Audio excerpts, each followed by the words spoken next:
Hello, my dear students. How are you all? Hope you all are fine. Now, today we are going to start the genetics part of your syllabus. So, in the genetics and evolution, 3 chapters are there. So, principles of inheritance and variation is there. Then, molecular basis of inheritance is there. And then, last evolution is there. Means we can say technically for genetics, only 2 chapters are there. First one is principles of inheritance and variation, and second one is molecular basis of inheritance. Otherwise, the third chapter, that is of evolution. So it is very important chapter, very conceptual chapter. Okay, so we will start now. Basically, the name of chapter is principles of inheritance and variation. If you understand these terms, inheritance and variation, then you will come to know that this inheritance and variation is nothing but the genetics. Means we can say this is the fundamental, or this is the basic chapter of the genetics. Okay, first you should know that what is the meaning of genetics. What is the meaning of genetics? So before I discuss what is the meaning of genetics, some common observation that you might have observed that I want to discuss to you. You might have seen that an elephant always gives birth to a baby elephant. That is the same condition is there in the case of dog, cat, hen, etc. Okay, miss, the thing is that an organism will give birth to of its own type. Another example you may take from the plant, that a mango seed will always form a mango plant. It will not form any other plant like neem, peepal, or any other. Why it is so? How the genetic information, or how the information is stored in them. So that information is stored in them inside their nucleus in the form of DNA. And about DNA I will discuss in the second chapter of genetics, that is molecular basis of inheritance. So just now we've seen that in some common observation that elephant will give birth to a elephant only. A dog will give birth to dog. Cat will give birth to a cat. A mango seed will form a mango plant. And many more examples are there. But how it is possible? Okay. So that is the observation. Then some more observation that you can see the siblings or the offsprings that are formed from a parent, whether they are identical or they are different. In some cases you might have seen that they are identical, whereas in some other cases you might have seen that they are different from each other. But what is the reason behind this phenomena? So whatever the observations that I discussed just now, the reason behind that is nothing but the genetics. Because genetics, it is the study of heredity, or we can say inheritance. It is the study of inheritance and variation. So I am saying that genetics, it is the study of inheritance and variation. And what is the name of chapter? Principle of inheritance and variation. Means in this we are going to study about the principles of this word inheritance and variation. We can replace by the term genetics. So if you make this chapter names in a short title, it will be principle of genetics. Means ultimately we are going to study about the fundamental facts of the genetics.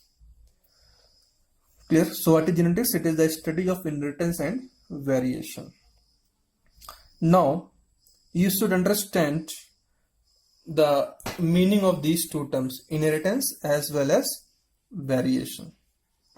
in the exam definition is also asked, so you should know that what is the meaning of inheritance. So just now I told you that an elephant will give birth to a baby elephant, a mango seed will form a mango plant, and so on, many other examples I told you.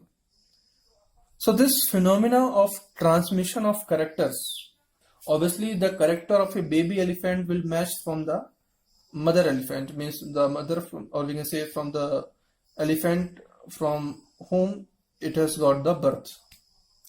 Similarly, a mango plant which is formed from mango seed, it will also possess the character that was present in that particular mango seed. So what happened? The characters are transmitted from one generation to the next generation. So this process of transmission of characters from parent to progeny, these two terms I am saying, parent and progeny. Progeny means the upcoming generation or the next generation.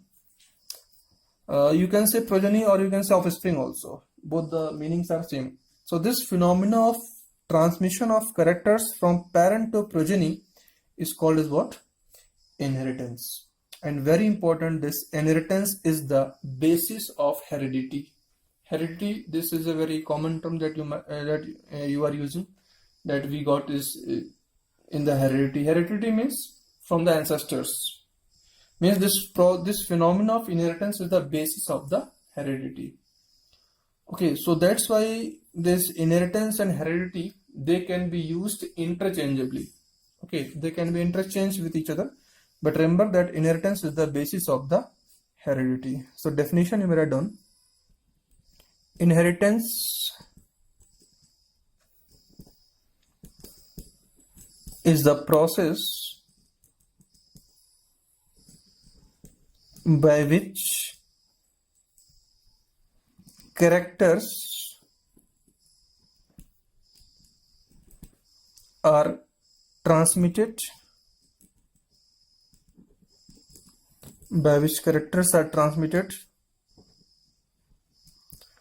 from parent to progeny, or you can say in bracket offspring.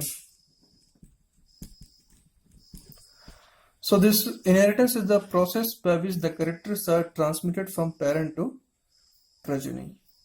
Clear? Then I told you this inheritance, it is the basis of the heredity. Okay, very important. Inheritance is the basis of heredity. Very important. So inheritance is the basis of the heredity. Now I think it should be clear to you that what is the meaning of inheritance. Inheritance means it is the process by which the characters are transmitted from parents to offspring, or we can say parents to progeny. Or in other words, we can say by which the characters are transmitted from from one generation to the next generation. That definition also you may find in some books. Then inheritance is over. Then what is the meaning of variation?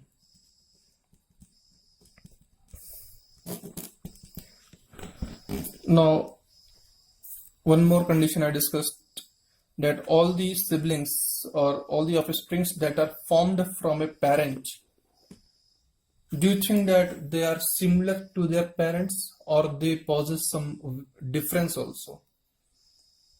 Obviously, you can see your face may be matching with your parents. Not only face, your body character, everything may be matching with your parents.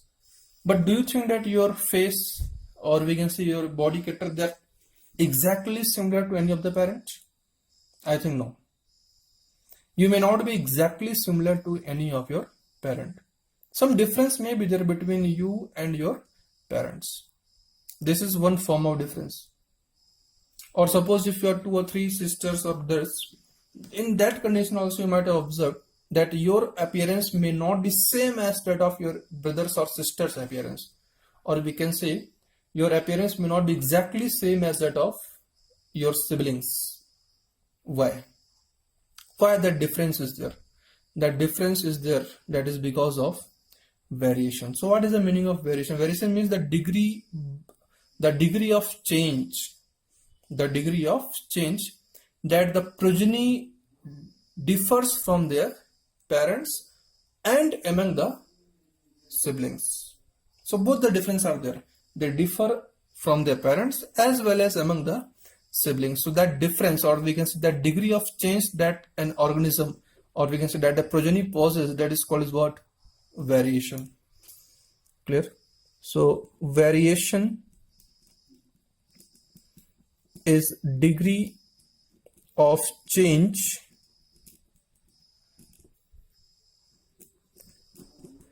that an individual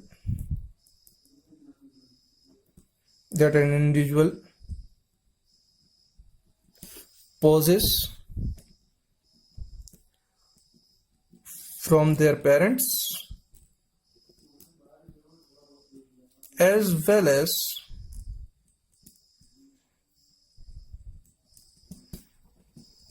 among the siblings.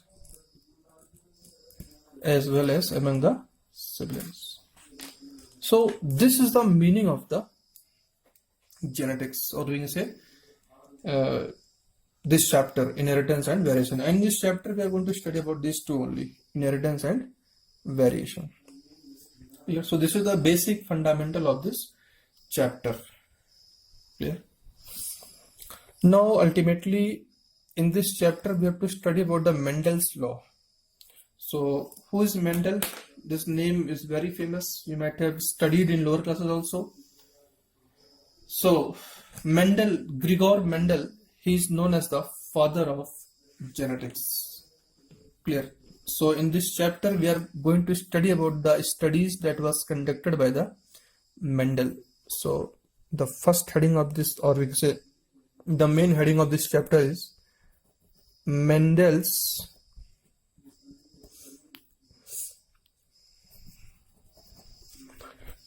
laws of inheritance.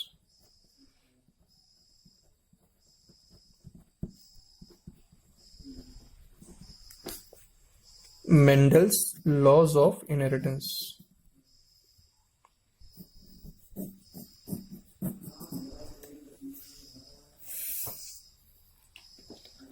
So Mendel is known as father of genetics. In mid-19th century, he conducted his studies on garden pea. The botanical name of garden pea is Pisum sativum. Okay. And he conducted his studies on this Pisum sativum, or we can say garden pea, for continuously 7 years, from 1856 to 1863. And on the basis of his studies on garden pea, he gave 3 laws. And that 3 laws are very important, and that you have to study in this chapter. That are law of dominance, law of independent assortment, and law of segregation. Clear? About that 3 law we have to study. Clear? But before we study about that 3 law, you should know some background of his work, that how he performed his studies, or we can say how he performed his work. So what happened? He was his background was not a biology. He was very much interested in the mathematics. That's why it was the first time in the history of biology that in the biology statistical analysis and mathematical logic were used to solve the problems of the biology. So he used the concept of statistics and mathematics to solve the problems in the biology.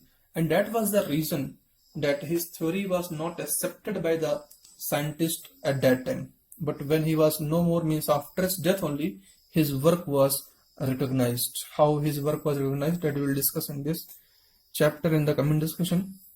Okay, so we can say he was a great mathematician, and he applied the concept of statistics and mathematics to solve the problems of biology.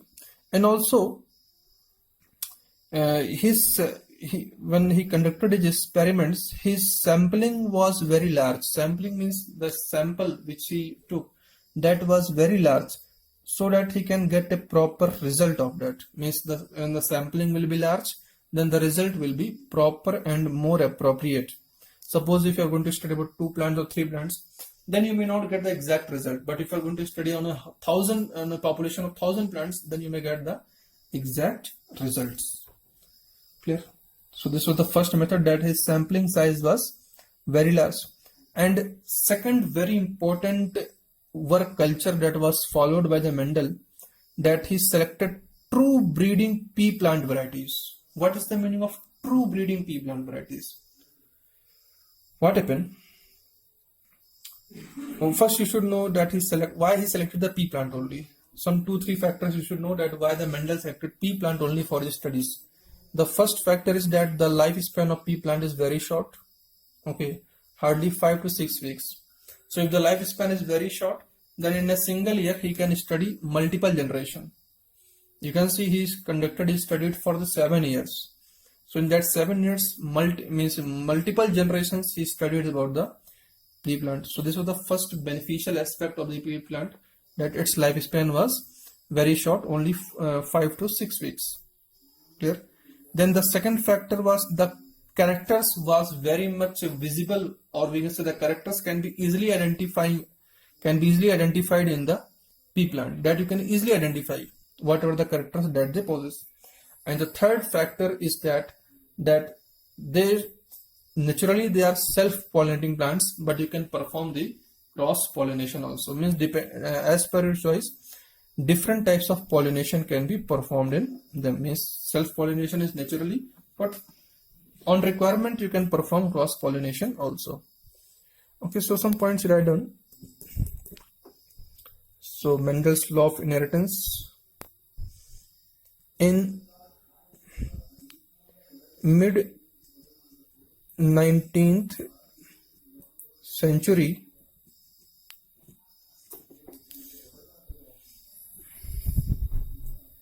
Mendel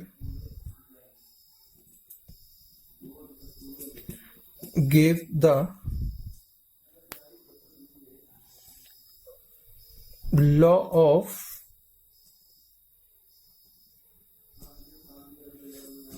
inheritance.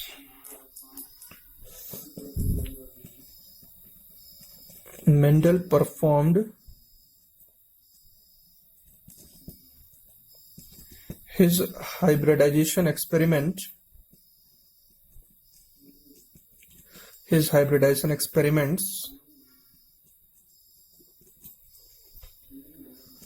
on garden pea. This is very important. He performed experiments on the garden pea, and the botanical name of garden pea is Pisum sativum. So Mendel performed his hybridization experiments on garden pea for 7 years. That years also you should know, from 1856 to 1863. So from 1856 to 1863 he performed his experiments. Clear? One more point you should know, that it was the first time that the statistical analysis and mathematical logic were applied to solve the problems in biology. So Mendel used statistical analysis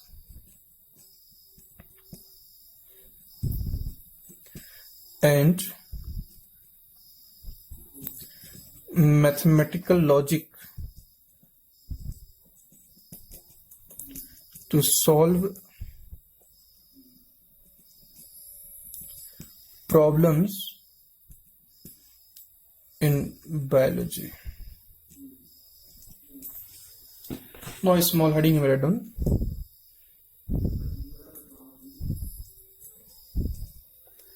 Mendel's work, Mendel's experiment method. Mendel's experiment method means what was the method that was followed by the Mendel for his experiment. So this one I will start from the next video. Okay, thank you.